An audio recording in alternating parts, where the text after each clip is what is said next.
Assalamualaikum warahmatullahi wabarakatuh. Nama Alfarafika Jadi, NIM 2020 A1N001, Prodi Pendidikan Sejarah, mata kuliah Kajian Kurikulum dan Buku Teks. Apa itu KBK? Kurikulum berbasis kompetensi atau kurikulum 2004 adalah kurikulum dalam dunia pendidikan di Indonesia yang mulai diterapkan sejak tahun 2004. Walau sudah ada sekolah yang mulai menggunakan kurikulum ini sejak sebelum diterapkan. KTSP kurikulum tingkat satuan pendidikan atau kurikulum 2006 adalah sebuah kurikulum operasional pendidikan yang disusun oleh dan dilaksanakan di masing-masing satuan pendidikan di Indonesia. Kurikulum 2013 adalah kurikulum yang berlaku dalam sistem pendidikan Indonesia. Kurikulum ini merupakan kurikulum tetap diterapkan oleh pemerintah untuk menggantikan kurikulum 2006, yang sering disebut sebagai kurikulum tingkat satuan pendidikan, yang telah berlaku selama kurang lebih 6 tahun. Kurikulum 2013 masuk dalam masa percobaan pada tahun 2013 dengan menjadikan beberapa sekolah menjadi sekolah rintisan. Dampak positif dan negatif dari KBK. Sistem positif dan negatif dari KBK. Sistem dan mutu pendidikan di negara masih tertinggal jauh dibanding bernegara lain. Karena masih banyaknya masalah dalam dunia pendidikan kita yang kita hadapi. Asal terus itu. Di lain pihak, pemerintahan sendiri tidak sengaja membenahi kondisi pendidikan yang ada di Indonesia. Di samping itu, reformasi kurikulum pendidikan yang sudah diadakan pembaharuan juga kurang membawa dampak positif terhadap perkembangan mutu di dunia pendidikan. Sehingga saat ini pun mutu pendidikan masih rendah. Ditinjau dari kurikulum 1975, 1984, dan 1994 masih berfokuskan padatnya bahan ajar yang harus dikuasai oleh setiap siswa atau anak didik, sehingga beban belajar siswa menjadi sangat berat. Dengan pembaharuan kurikulum tahun 2004 atau KBK, walaupun sudah ada pengurungan bahan ajar, tetapi kesempatan dari peran orang tua juga masih belum berfungsi penuh terhadap proses pembelajaran di masing-masing tingkat satuan pendidikan dasar dan menengah, sehingga pengaruh terhadap mutu pendidikan sebelum terpenuhi. Prinsip dasar KTSP adalah pada pengetahuan yang belum sempurna sehingga harus disempurnakan melalui proses pencairan, penemuan dan eksperimentasi sesuai dengan konteks ruang dan waktu. Muatnya, KTSP meliputi beberapa mata pelajaran yang merupakan beban belajar bagi peserta didik pada satuan pendidikan. Selain itu, muatan lokal dan pengembangan diri masih dalam isi kurikulum.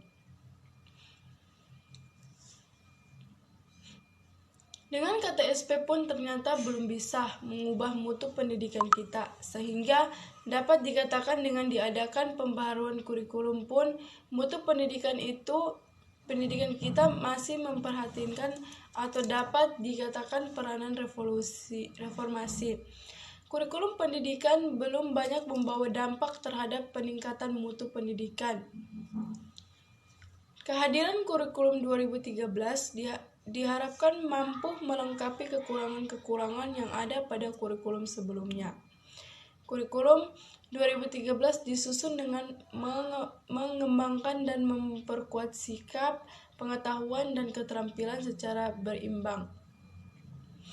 Penekanan pembelajaran diarah pada penguasaan pengetahuan dan keterampilan yang dapat mengembangkan sikap spiritual dan sosial sesuai dengan karakteristik pendidikan agama Islam dan budi pekerti.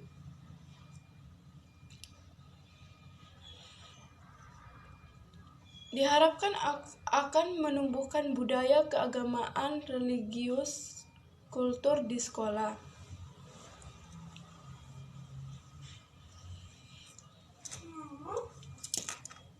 Yang kedua, Sebaiknya pemerintah tidak banyak melakukan perubahan kurikulum. Daripada banyak melakukan perubahan kurikulum, lebih baik kompetensi guru yang diperkuat, karena keberhasilan pendidikan banyak dipengaruhi oleh guru. Bila kompetensi dan kualitas skill guru dapat ditingkatkan, hal itu akan banyak berpengaruh pada perkembangan baik dunia pendidikan. Guru juga harus kreatif dan inovatif dan menyenangkan dalam mengajar. Guru harus mampu memproduksi konten-konten kurikulum yang kurang sesuai dengan kebutuhan siswa atau sekolah.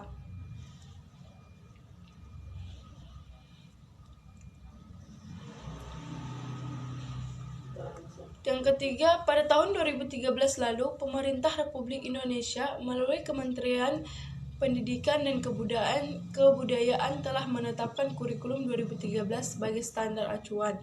Dalam menyelenggarakan pendidikan di sekolah-sekolah, tentu diberlakunya kurikulum 2013 akan mengganti kurikulum yang lama, yaitu kurikulum tingkat satuan pendidikan yang sudah diberlakukan di Indonesia mulai dari tahun 2006 sampai 2012. Akibat dari berlakunya kurikulum 2013 sebagai acuan penyelenggaraan pendidikan di Indonesia, maka timbul banyak polemik yang menentang diberlakunya kurikulum 2013, terutama dari guru TIK karena ada kurikulum 2013 karena pelajaran TIK ditiadakan, tetapi TIK menjadi media semua mata pelajaran.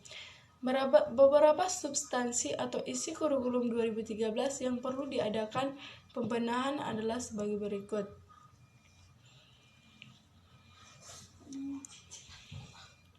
Yang pertama, dari sisi substansi, teori taksonomi ternyata kurang pas, yaitu pada ranah keterampilan menulis standar proses dan standar penilaian yang baru 2013 serta Perkemendikbud nomor 103 tahun 2014 tentang proses pembelajaran. Keterampilan hanya mencantumkan keterampilan berpikir atau keterampilan abstrak yang mengacu pada buku DERS, padahal untuk keterampilan harusnya juga melengkapi keterampilan konkret. Hal ini baru terkomodasi di Perkemendikbud nomor 104 tentang penilaian hasil belajar pendidikan dasar dan menengah, di mana dicantumkan dua jenis keterampilan, yaitu keterampilan abstrak dan konkret. Dengan demikian, Perkemendikbud tentang standar penilaian dan Perkemendikbud nomor 103 tentang pembelajaran perlu direvisi. 4.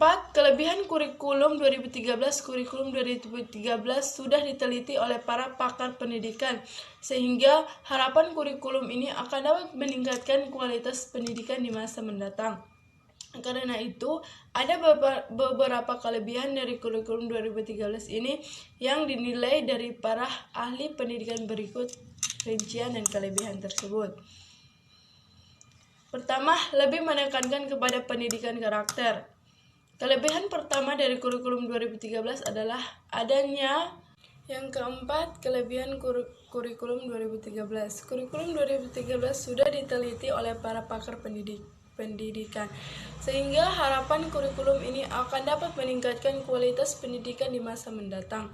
Oleh karena itu, ada beberapa kelebihan dari kurikulum 2013 ini hanya dinilai dari para ahli pendidikan. Berikut rincian dari kelebihan tersebut. Yang pertama, kelebihan melaksanakan kepada pendidikan karakter. Kelebihan pertama dari kurikulum 2013 adalah adanya kesempatan bagi lembaga pendidikan untuk lebih maksimal dalam membentuk karakter peserta didik. Menariknya, upaya pembangunan karakter dan juga budi pekerti luhur ini ditekankan pada semua program studi yang ada, sehingga kemungkinan karakter anak bangsa semakin terbentuk. Kemungkinan yang kedua, kemungkinan siswa lebih aktif, inovatif, dan kreatif. Selain memudahkan proses pembentukan karakter, kurikulum 2013 juga memiliki keunggulan dari sisi mendorong siswa untuk lebih aktif. Karena kurikulum ini didesain secara khusus agar siswa lebih inovatif dan kreatif dalam memecahkan suatu masalah yang dihadapi saat proses pembelajaran. 3. Lebih responsif terhadap fenomena sosial yang ada. Tidak hanya itu, kelebihan lain dari kurikulum 2013 adalah dapat menjadikan siswa yang responsif dalam beberapa hal. Peserta didik akan dijalani untuk lebih mandiri dan tangkap dalam berbagai fenomena sosial, baik di tingkat lokal ataupun nasional. Hal ini sangat penting dalam rangka memupuk kepedulian terhadap nasib dan masa depan bangsa. Yang keempat, proses penilaian dilakukan dari semua aspek. Kekurangan kurikulum 2013. Meskipun ada berbagai kelebihan kurikulum 2013, tentu saja tidak lepas dari kelemahan. Ada beberapa kelemahan yang dimiliki oleh kurikulum ini. Kelemahan-kelemahan tersebut disebabkan oleh beberapa faktor, mulai dari faktor kurangnya kompetensi guru, faktor materi pembelajaran untuk siswa, hingga faktor lembaga, sekolah, dan pemerintah. Berikut adalah beberapa di antara kelemahan kurikulum ini.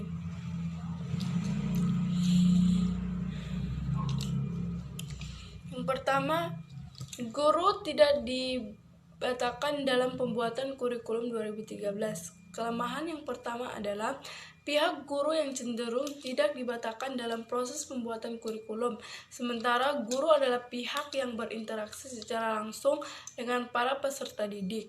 Sehingga alangkah lebih baiknya juga kurikulum yang disusun melibatkan peran guru. Dengan demikian, hasilnya pun akan maksimal sesuai dengan kondisi lapangan. Yang kedua, banyak sekolah yang masih menerapkan KBM konvensional.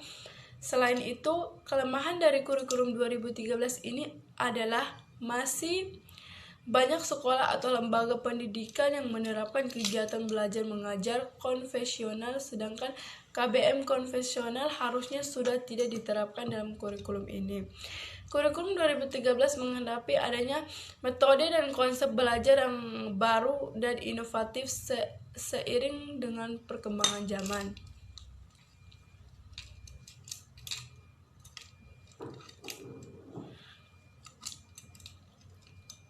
Yang kelima, kurikulum 2013, inti dari kurikulum 2013 adalah upaya penyederhanaan dari thematic grafik.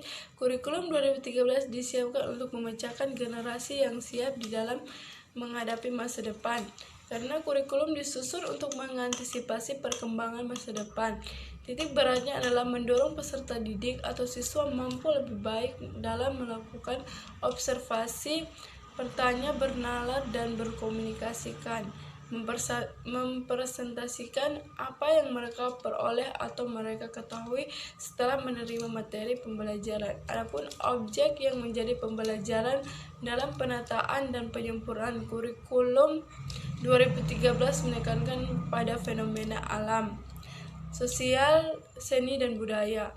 Pelaksanaan penyusunan kurikulum 2013 adalah bagian dari melanjutkan pengembangan kurikulum berbasis kompetensi atau KBK yang telah dirintis pada tahun 2004 dengan mencakup kompetensi sikap, pengetahuan, dan keterampilan secara terpadu. Sebagaimana amanat Undang-Undang 20 tahun 2003 tentang Sistem Pendidikan Nasional pada penjelasan pasal 35, di mana kompetensi lulusan merupakan kualifikasi kemampuan lulusan yang mencakup sikap, pengetahuan, dan keterampilan sesuai dengan standar nasional yang telah disepakati. Menurut Suetopo dan Soemoto 1991, faktor yang dipandang pendorong terjadinya perubahan kurikulum yaitu: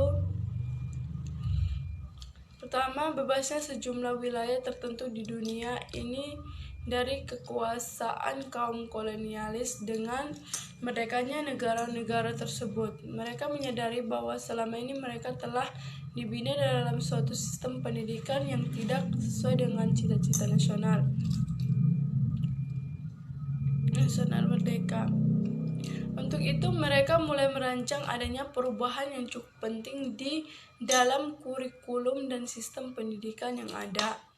Kedua, perkembangan iptek yang pesat sekali. Di suatu pihak, perkembangan dalam berbagai cabang ilmu pengetahuan yang diajarkan di sekolah menghasilkan diketemukan teori-teori yang lama. Di lain pihak, perkembangan di dalam ilmu pengetahuan psikologi, komunikasi, dan lainnya menimbulkan diketemukan teori dan cara-cara baru di dalam proses pembelajaran mengajar.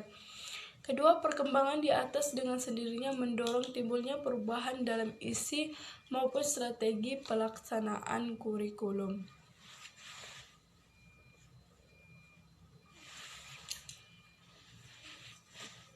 Yang kelima, kurikulum secara bahasa berasal dari kata kurir atau pelari dan kurer, tempat berpacu, dan pada awalnya digunakan dalam dunia olahraga, yaitu jarak yang harus ditempuh oleh seorang pelari mulai dari start hingga finish. Sedangkan secara istilah, banyak di antaranya ilmuwan-ilmuwan terdahulu yang mengemukakan pendapat akan definisi dari sebuah kurikulum ini yang terus berkembang. Pengertian itu seiring dengan perkembangan zaman. Di antaranya salah satu dari terdapatnya yaitu menurut Shailor, Alexander, dan Lewis menganggap bahwa kurikulum sebagai segala upaya sekolah untuk mempengaruhi siswa supaya belajar, baik dalam ruangan kelas, di halaman sekolah maupun di luar sekolah. Namun dalam kesehariannya banyak yang mengartikan bahwa kurikulum adalah rencana pendidikan mata pelajaran yang diajarkan di sekolah. Namun yang populer yaitu segala pengalaman anak di sekolah di bawah bimbingan sekolah. Definisi yang mirip seperti itu diberikan antara lain oleh Harlan, Alberti, John Kerr, dan lain-lain. Sekian, Assalamualaikum warahmatullahi wabarakatuh.